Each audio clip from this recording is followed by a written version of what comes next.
Welcome to the Whisky Lover Society with me, Gert Retief, and tonight we are talking Port Charlotte.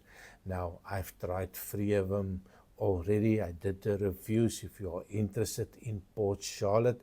Now, that's a type of peated whiskey that I can relate to.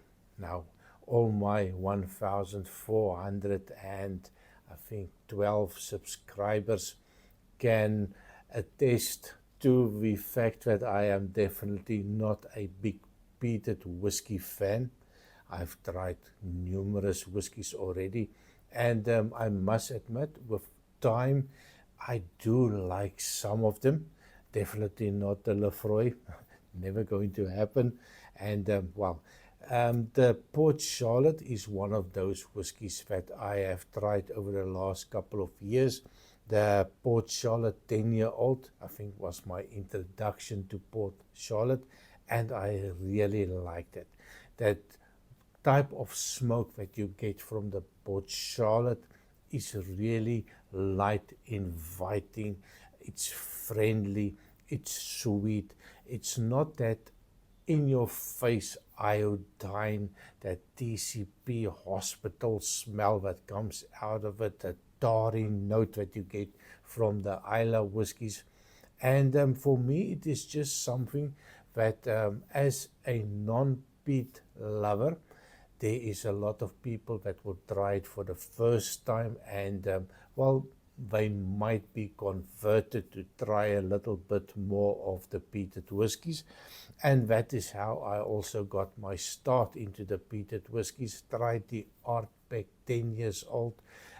Many years ago, I was completely offended. I hated it. I couldn't understand why people would drink something like that.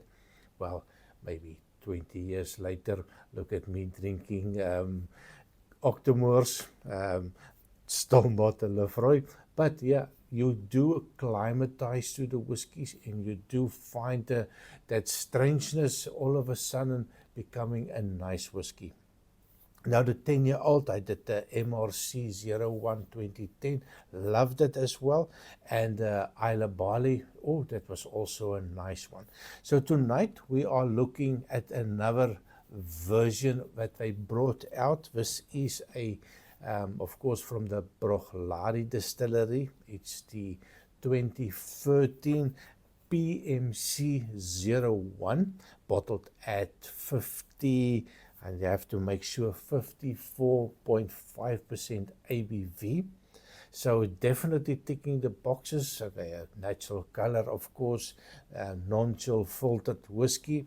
It's a combination of ex-bourbon cask, and they have that for 4 years, and then for 5 years they put it in a ex-Pomerol wine from the Bordeaux region in France. Now, a wine cask finish is something that I've tried a couple of them already, and I don't always pick up any wine notes. So sometimes I think it's a little bit too subtle for me. I like to taste something. If I put something on a label and they tell me this has got a wine cask finish, I always feel that I need to taste the wine cask. So that is something that I will be looking for in this one. So color-wise, it is natural color. I hope you can see it nice. Hotel lights is not always the best. And of course, I spent a fortune on all the little gadgets, a new microphone. So hopefully I'm doing this review and this bloody thing is recording. I had now a couple of times that I think I'm recording, and once I go for the feedback, nothing, dead silent. So I hope this is not going to be the same. My previous video, I talked my little heart out, gave it my best, and then I realized that there was no sound. So hopefully this time we'll see after the recording. So natural color, non-chill filtered, and the smell that comes off it. It is absolutely amazing for me. As soon as I poured it, I immediately got that lovely light peat coming out. Nothing offensive, nothing hospital, nothing iodine, no tar notes, just a lovely sweet peat note. And well, only 9 years old. But you would not think it is a 9-year-old whiskey. If I would compare it to the 10-year-old, a lot of similarities, but it on the nose for me it feels like it could be a 15-year-old whiskey. It is lovely. Even that high ABV, I'm not getting it. There's nothing offensive about it. There's nothing in your face about it. There's no ethanol notes coming out. The first thing that I realize when you get it closer to the nose is that sweetness of it. And if you smell this one over a short period of time, that peat note, that little smoke note, completely disappears for me. Your nose rejects that little peatiness and it leaves you with that lovely sweet notes. I would describe it as a light smoked caramel note.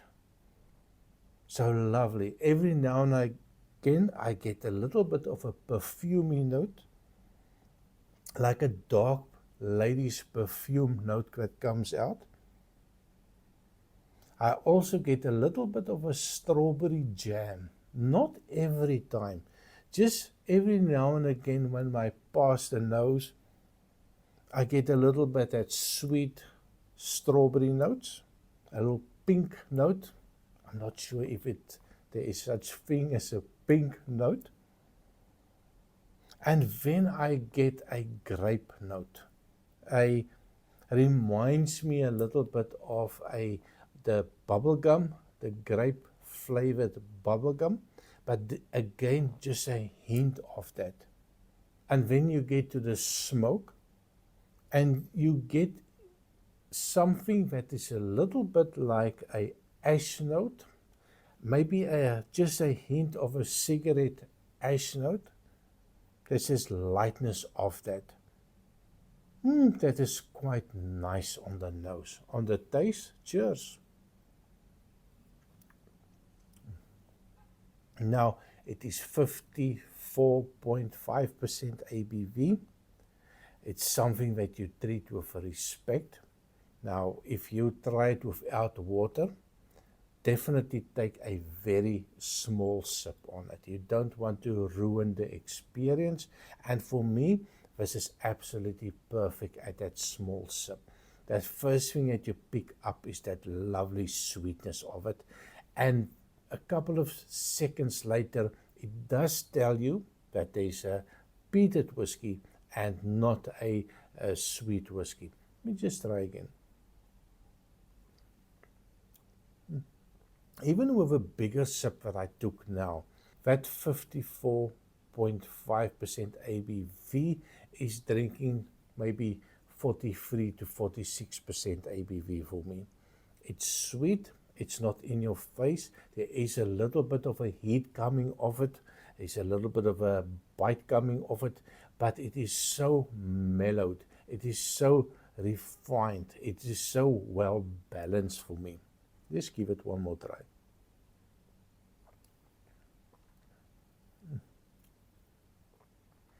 It just covers the mouth with this lovely sweetness, and once you've swallowed, you are left with that little peaty note, a little bit of a fruity note, a little bit of a dark fruit note. When you get that little bit of that grape note, and I think, well, the first time in a long time that I can say, well, I'm not sure if there's power of suggestion, but I'm definitely get the red wine note, that deep, dark red wine note that you get to it, and a little bit of that bubblegum, that grape bubblegum note is on the taste as well. Absolutely fantastic. I'm going to give it one more try. this is definitely something that I would recommend that you try. Price-wise, I've got no idea how much it's going to cost. I suspect maybe 110 odd. So it's not going to be a cheap one. After the review, I will put somewhere I will tell you how much it's going to cost you for this one. And but definitely, it's something that I would recommend if you can get it at a good price.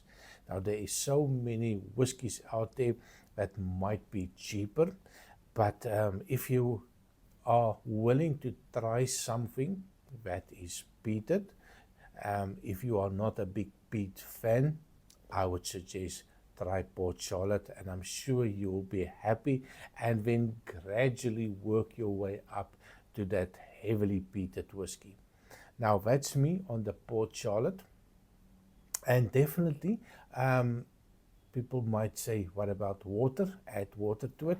Now, I might add water, but for me, this is just perfect. And I don't want to add water to something that for me it's perfect. Now, this drink, it's a small one, 25 milliliters.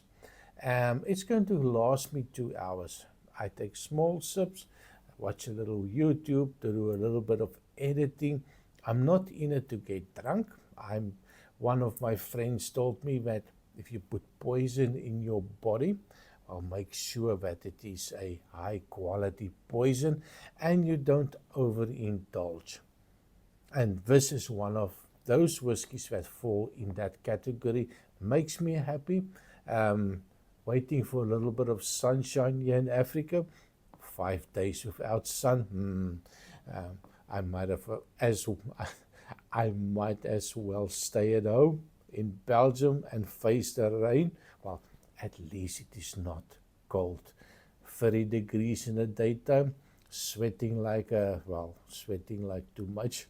But yeah, so that's me on the Port Charlotte. A little bit of a rant, a little bit of a confusion.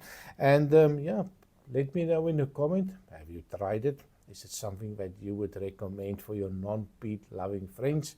Yeah, and I see you next time. Cheers.